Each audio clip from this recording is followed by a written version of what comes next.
welcome to waking up in the morning and feeling like crap. Well, not not really. I don't feel that bad, but I didn't want to wake up quite that early. But this is Aural Hygiene. It's a podcast where we talk about educational films, strange documentaries, experimental caught films. Gonna start saying caught a little bit just to keep my options open there.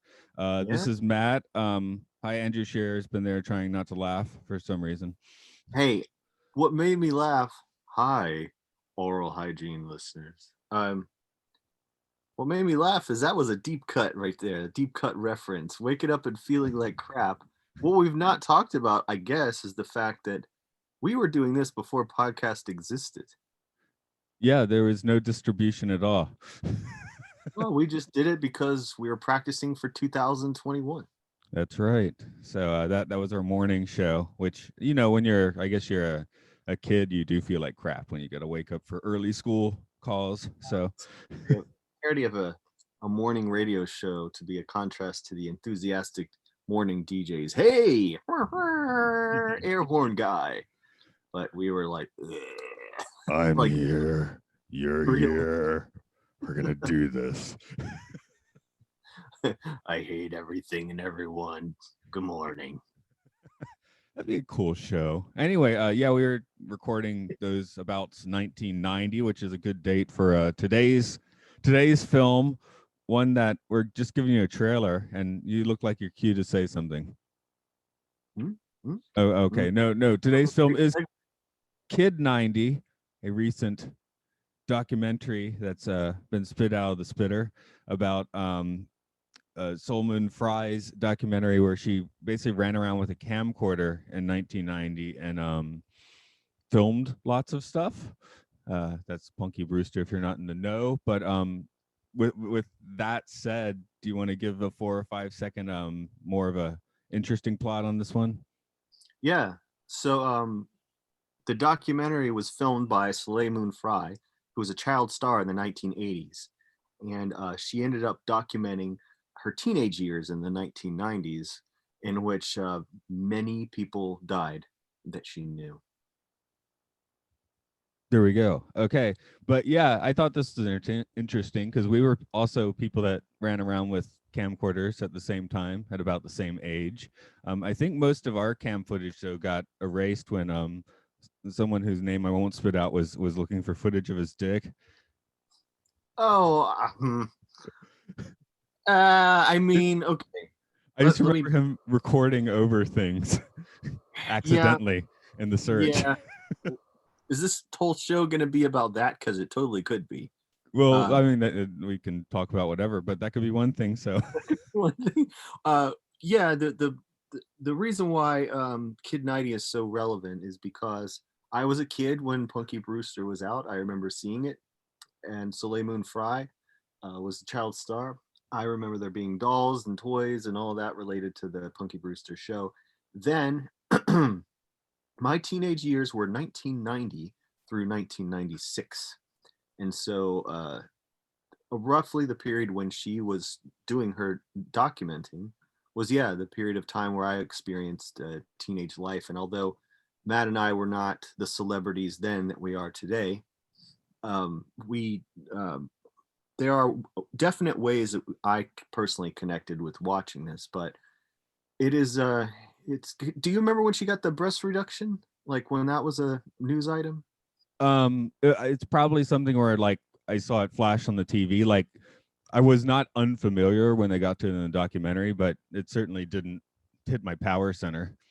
Yeah, I just remember like as a kid seeing that, and I seeing a picture of her with Edward Furlong, the kid from the Terminator movies. Or I guess he was only in one of them, Terminator 2. Huge movie in 1991. He's kind So of I in remember, Dark Fate. yeah, yeah.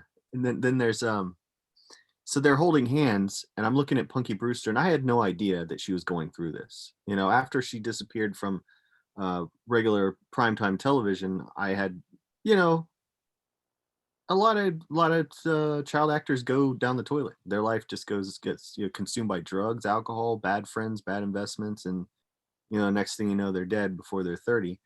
I had no idea she was going through that, and my teenage mind went, "Why would you make your boobs smaller? They look awesome." But I didn't know. And in the documentary, she details that, but that's only a little snippet of what it is. Most of it is it's a time capsule, wouldn't you say? I mean, do you recognize the world that she's got in these tapes? Yeah, I mean, I brought up the erased video of our own because I just kept thinking of the time we went to the mall and kept filming ourselves as Russian immigrants. Yeah, we did a lot. Gosh, the years that we were in the band, which would have been 93 to 92-ish. We'll count Field Pigs in there. 92-ish to 95-ish. Yeah. Uh, we were out and about, I guess you could say. And so yeah, we taped ourselves doing a lot of things. There are tapes that I have from that time that I rescued from being erased. But yeah, how did that guy film his dick? Like, what was the deal? He was drunk and he had a hole in his pants, and he just started kind of tearing them up because he I, was drunk and his penis comes I out. wasn't at that party. I just remember being, hey, I want to see that footage we shot in the mall, and then being it's some having it explained to me why I wasn't going to be able to see that. No, wasn't that a bummer? Yeah, yeah. That So stuff in the mall was great. fortunately, so they had all the footage non-erased. A lot of it. I did notice. I wonder what kind of jobs they had to do on some of it. I know some of the video was quite choppy, which how does that happen with VHS? It had an odd kind of frame rate to it, and I'm not exactly sure why that was done. Um, I assumed it was it's a damage thing, but it may have been honestly to take frames out that were glitched out or bad or eaten or whatever. But there's a part that is filmed because it's framed with present day um, interview footage with a lot of her and the people that lived through all of that, friends right. of hers. Um, and she pulls out this big like tub, right? And it's full of tapes. And so, various formats, I'm sure over the years she didn't shoot with just one camera.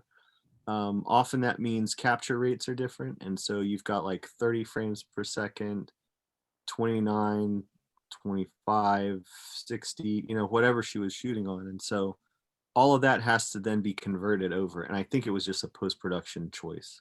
That's Yeah, what I think. yeah. My assumption was the actual footage looked pretty crap, so they were kind of I'm sure. affecting it out, which is fine. You can do that. So, Yeah, no, um, it's when I've captured our old stuff, let's say, when I've tried to capture and convert it over the years, the times I've had, I'm battling those tracking lines, mm. you know? Yeah, one thing I did notice, just a little bit of sleight of hand here, is not that where they have like 8 people at the end that have died since filming this stuff. I Yeah. The film makes it happen, or makes it sound like it all happened like right at the time, whereas at the end when they show you the dates, it actually was over like a 20-year period. Not to besmirch anyone's death because they are all past, but it wasn't like they all just like because a few of like even Jonathan Brandis, I actually felt like he was like a mid '90s casualty, but he was 2001 or something. Yeah, he was just outside of that. Jonathan Brandis, I think people our age remember from Sequest, right? That's That right, show. which I didn't watch, but at the same time, I guess because he was someone that was like pretty much right in our age and dying in like 2001. I do remember I did note that at the time. Yeah. Did you ever like feel like you wished you'd gone to? Because we had a friend early on that went to California, right? Right. Did you ever sit there and go, man, how much cooler would it be than Doraville if I went to California and followed the dream of pursuing a life in entertainment?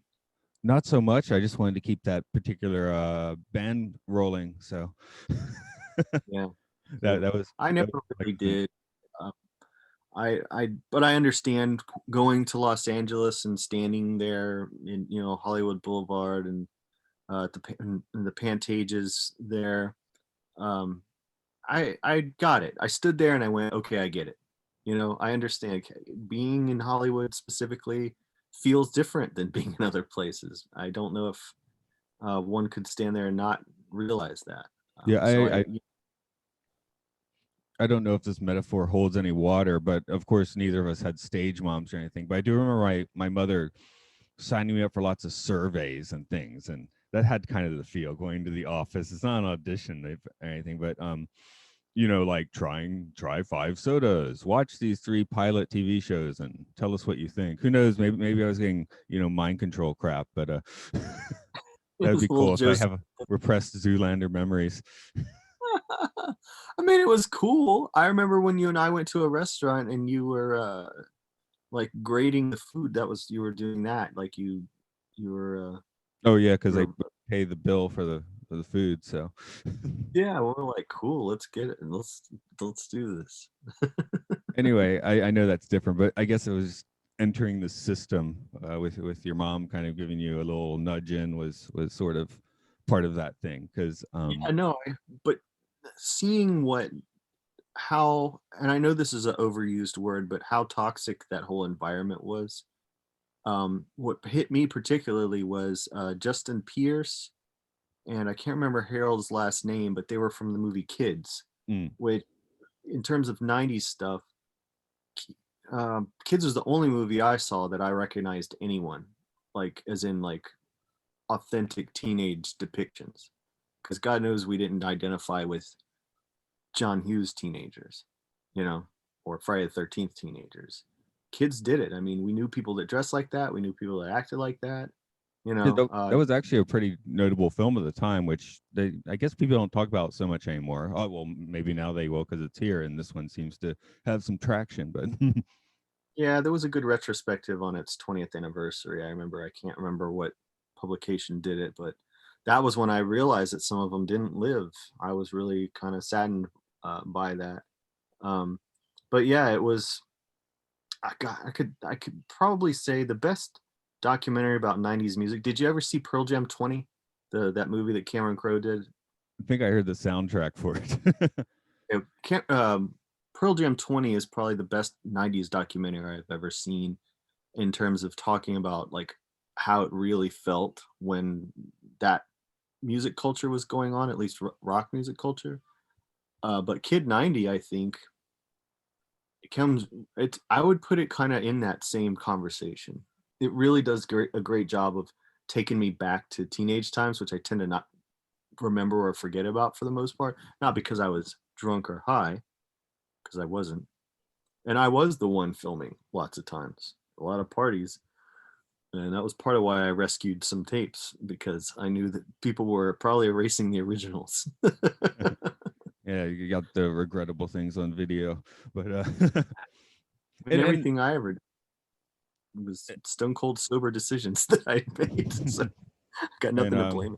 well, for teen years I can claim that. So but oh sorry, I just seen a note. Yeah, I guess the way that they're full of themselves is the same way that all of us were full of ourselves. There is a 90s strain of being full of shit, I guess, which Yeah. No, everyone of our age is guilty of. hate reading my old journals. I've apologized to people. I mean, I've gone like, man, I was an asshole to you. Uh, I was just, I was a complete asshole, and I apologize. I've apologized to more than one person. Well, From everyone has to apologize for their teenage years, probably. Yeah, but I just, I was in a cloud of hormones and reactionary behavior, as opposed to any kind of thought for the future, or how I sounded. I had no concept of me, you know what I mean? And so I think it seemed to me like Soleil was in constant like awareness of her surroundings and of herself. I know she expressed a lot of kind of hindsight about those times, and there was probably a reason why she stuck them all in that box. She probably was like, save file for later use, right? I'm But sitting here. no, I was thinking of we should roll through some of the people we see in this movie, and I am noticing like everyone's a dude. You know, I most like wonder if she was growing up as having the one of the boys problem. that's a good point, because even like Leonardo DiCaprio is is in one of those. You got Balthazar Getty.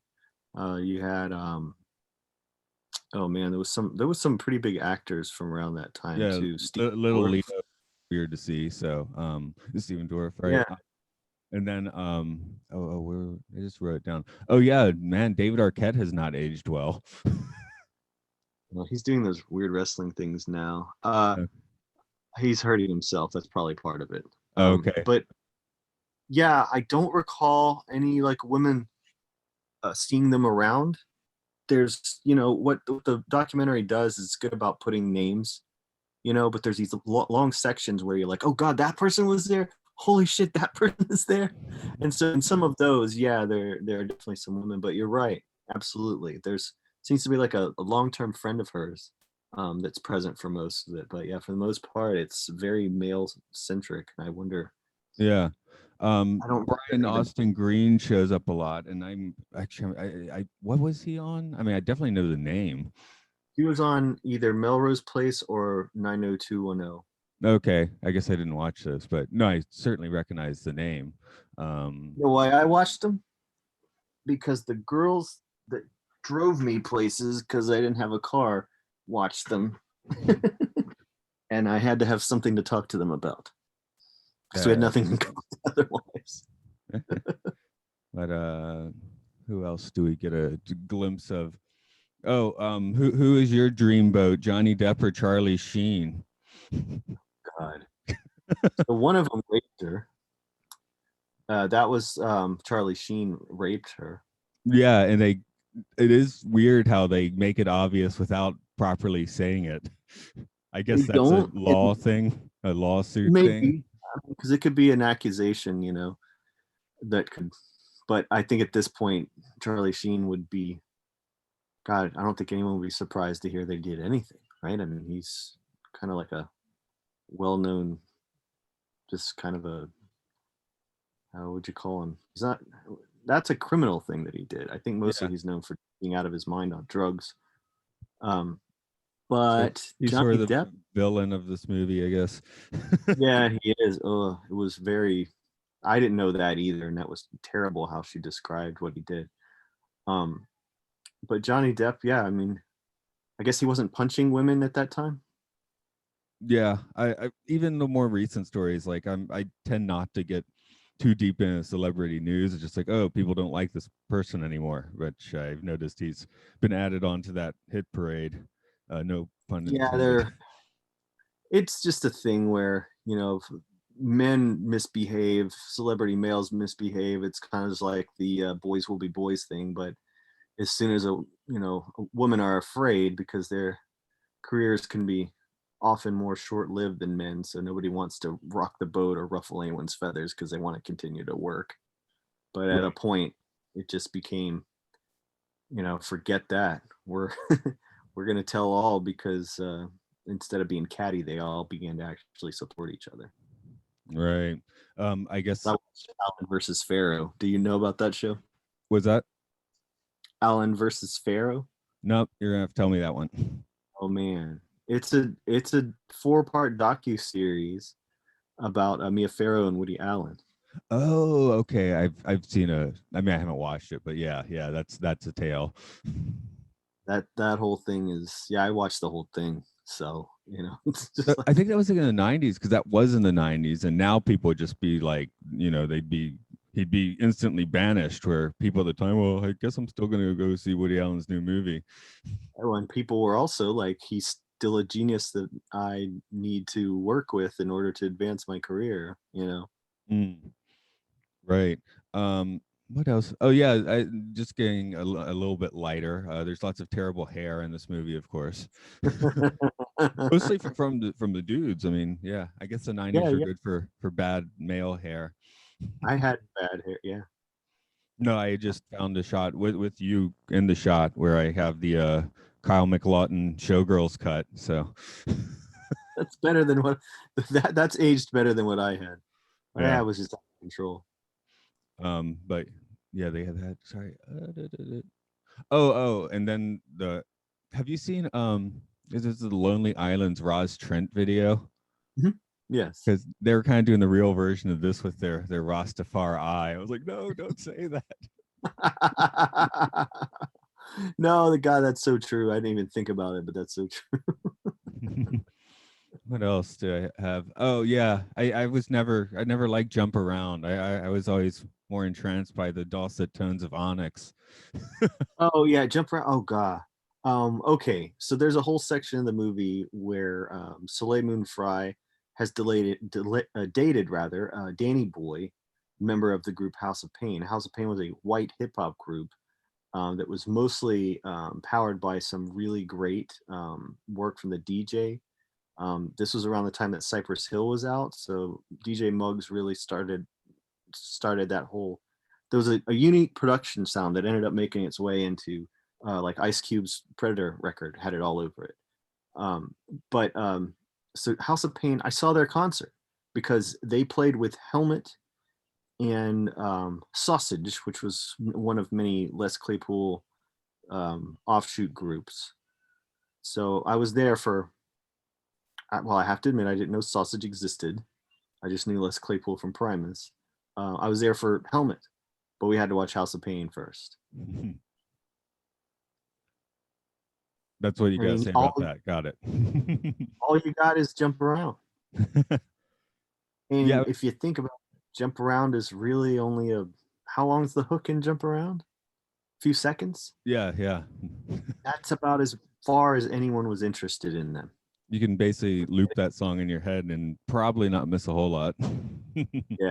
So I can actually say yes, I've seen House of Pain perform I as don't well know.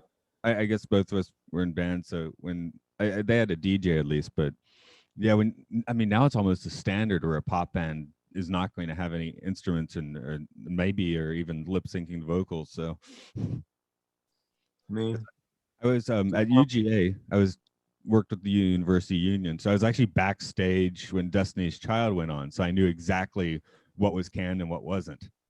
So of course the main thing was the dance routines.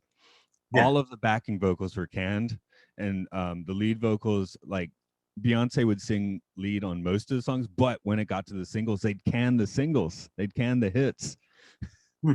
and they were just lip syncing on stage. So I was like, that kind of sucks, but I don't know. I mean, there's a certain thing where people want to, I guess, see the dancing and the pyrotechnics, and there's other people that want to go to a concert to see how that guy's going to shred tonight, man. Yeah, no, it's 90s were an interesting time for music. It was a big kind of jumble and shift. You had a lot of things kind of coming out new and a lot of things getting, mass attention new. And it was a struggle for media to keep up. And And, I think, oh God, they're listening to in Kid 90, there was some stuff I hadn't heard in forever that's like playing. So they must have had to license it for the documentary. It was Head Like a Hole, right? The Nine Inch Nails song. right, You had that's everybody on like my jamming, iPhone. you had everybody jamming to Head Like a Hole. And I'm like, I have not heard that in forever. Probably since like 92 when I bought it, right? No, that's one I have heard more recently. Like it's actually on my phone, which doesn't have tons of storage.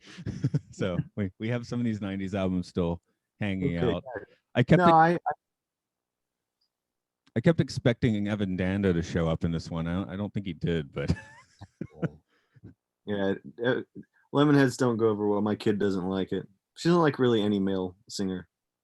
uh, I was just actually I just recently had a bit of a run through with listening to the Lemonheads again. Those three '90s albums that tend to be the attention getters. Yeah, I don't know, man. I don't I don't really go for. I mean, Kid 90, I'll say this, it did put me back there. And that's a big deal because I've seen a lot of things that are supposed to take place in the 90s or that are about the 90s that didn't really put me there. Kid 90 really put me there. So in that regard, I think it's a really notable thing, but I still I don't really listen to the music I listened to in the 90s. I don't watch the movies I watched in the night. I don't even think about really teenage times at all. No, actually, I was thinking recently, like I have especially my iPad, which has more storage. I was like, man, a lot of the stuff I did have on cassette tape on the school bus. So I guess. Yeah, I mean, there is some music. You mentioned Les Claypool, so Primus is one where I hear it now. I'm definitely like, no. it's um, just it's just so. And there's some things I honestly associate with crappy things. I So found Alice in Chains being somewhat unlistenable now. I Um, don't unless it plays in a movie. You know what I mean. I just don't hear it. I'm not going to besmirch Chris Cornell's talent or anything, but I do have trouble listening to his singing. Not because he depressingly passed on, but because it's just too much. Mhm. Yeah, no, I'm with you, man. I'm just so. I guess the real like success of Kid 90 really is that it manages to like step over being a nostalgia trip and keeps its storyline in place, I Yeah. guess. As I guess some of my cassette tapes though were like cool at the time though. The Dead Milkman's Metaphysical Graffiti or Joy Division's Unknown Pleasures. That's not Sure. really like bad early '90s music anyway. So they didn't license that here. So yeah. I I was I'm sitting here saying I don't listen to, but there's things I still remember. I quote all the time because, as you recall, I was a big stand-up comedy listener, and so I still quote Andrew Dice Clay from "The Day the Laughter Died" Part One, uh, because at one point in the show, which is done in front of a Christmas Eve audience, there's hardly anyone there, and he's just like, it's all freeform. It's not his usual stuff. In fact, he gets angry with the audience when people yell out jokes that they want him to do. He's like, go wipe your ass with that. But the quote that I have said many times is he goes, "It's not about laughter. It's about comedy." I just love that because it doesn't matter. You don't have to laugh for it to be funny. It doesn't matter if anyone gets it. You don't even have to get it. Just Well, out with it. the best I like that. later George Carlin stuff, and I actually prefer later George Carlin, is where he goes like 15 minutes without even telling a joke. Yeah, he was on another level, and I still enjoy that stuff. So I can't say I don't listen to anything I listened to as a teenager. I was listening to Liquid Swords the other day, so that counts. But yeah, for the most part, no, I can't tell you when I've heard. Last time I'd heard. So my favorite movie was Evil Dead 2 in the 90s, and I haven't watched Evil Dead 2 since the 90s. And then I guess what was my favorite band? Chili Peppers. I still get all their new stuff. So there Yeah, you go. they left me cold for a few years, but I did actually get into their last album. Well, I think if you've heard my new set of music, I accidentally made a couple Chili Pepper tracks. Though someone responded and said, "Did you make a Gang of Four tribute album?" I was like, that's probably cooler. Yes, I did. Yeah, we'll just say that. But no, I still like them.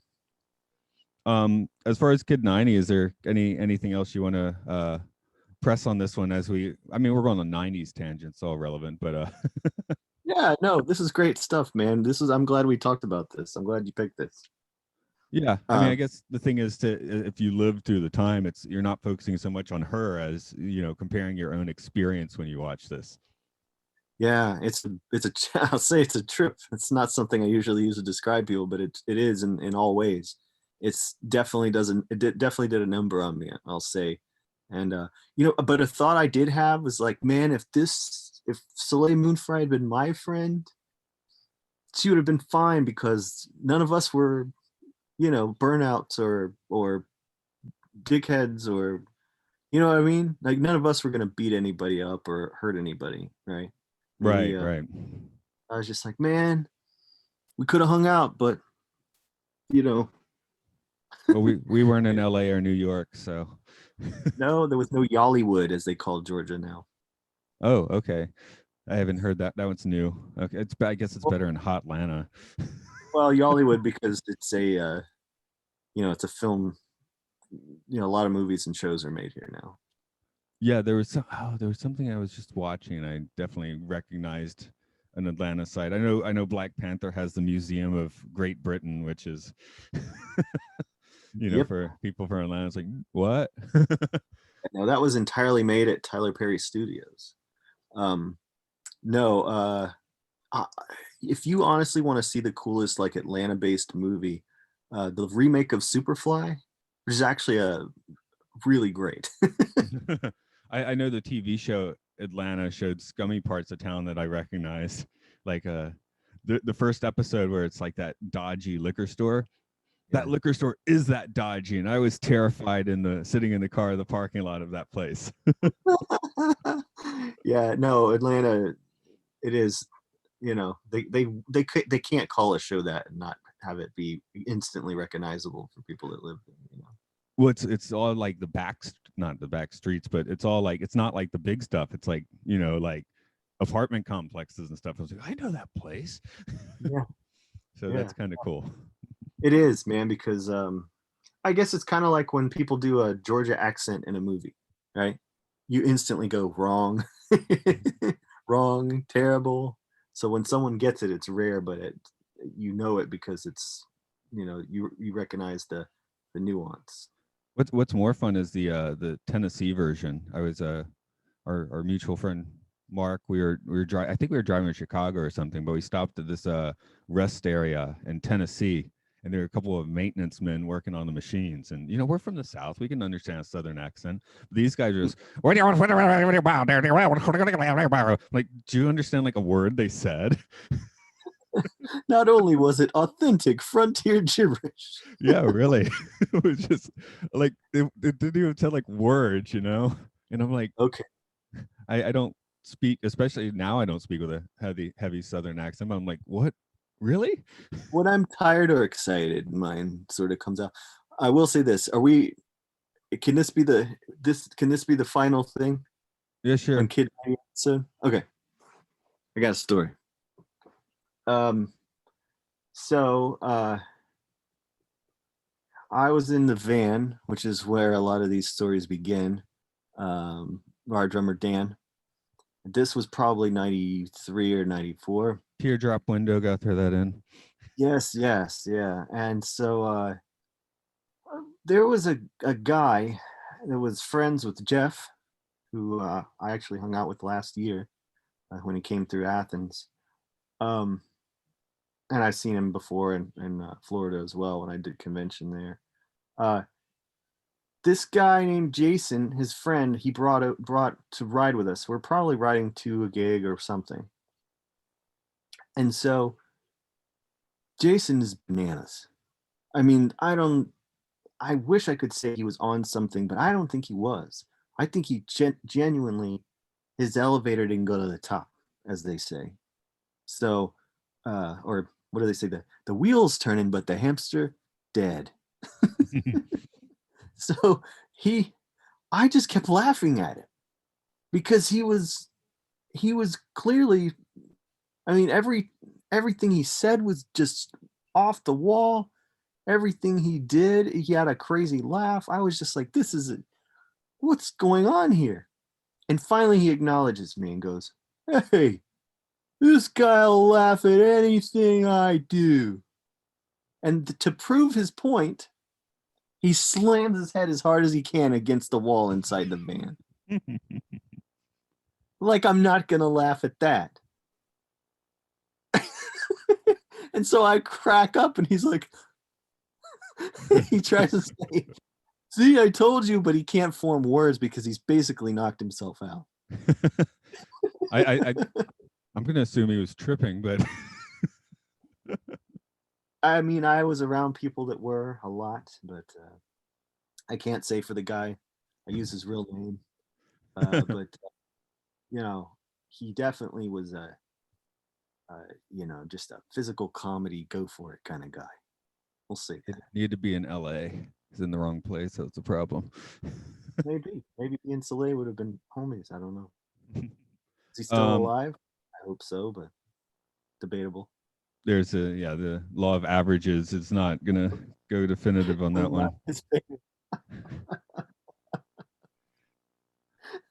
Signs point to dead. So I guess you said that was your last thought. So you want to tell folks where to find your subsequent thoughts? Okay, so my friends and I here in Athens, we make movies under the name of Gonzorific, which actually began as a zine in the 90s, for those who are curious about the history of it. It was actually a zine first, and then began as a blog in '98. We make movies now and have for the past 20 years. This is our 20-year anniversary, 2021. And yeah, Gonzorific, Gonzoriffic. Just Google that and it'll take you to our store where you can buy the movies, take you where you can stream them and stuff, take you to YouTube, watch them for free, all of that.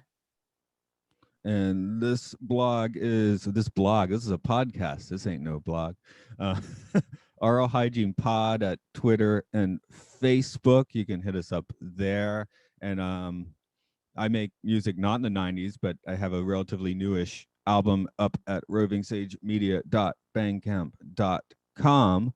So I don't know. I guess there's just a few 90s sounds there, but I like to think it's timeless. I don't know. Probably not. A friend of mine was moving and I was over at her house and she had this amp and guitar sitting there, and she was like, "Don't you play guitar? You want to play it?" And I was like, "Okay." And so I kept fiddling with it until I got the sound I wanted, and then I began to play and she goes, "Oh God, you're so 90s." So, verdict is in. Okay, there you go. Yeah, I think I can at least avoid that trap. I do remember when I first started playing though, like I could figure out how to play like, Nirvana and Soundgarden riffs and all that, but like I couldn't play anything from the 60s. I mean, now I can, no problem. But it's interesting that, yeah, when I first started learning, I was like stuck in that grunge hole, I guess. Stuck in the grunge hole. That was when I really learned around that time. So those were we'd get the guitar magazine to learn how to play them from the magazine, and the magazine would just have popular rock songs, and that was just that era. What can I say? Yeah, I guess we didn't know the open chords, the cowboy chords so well at the time. What would we have done, honestly? Power chords. All you need is power chords, and drop D if you're lazy. It made the point. Yeah. Whatever that may have been. Okay, well, listeners, will catch you another time. I do try and keep these YouTube centric, but this one, all you're gonna get is a trailer. You got to track this one down on your own. So in the U.S., it is on Hulu. Right. So there's a place to hit it up, but I'll feature Zane. I had no clue how to end there. You don't have to.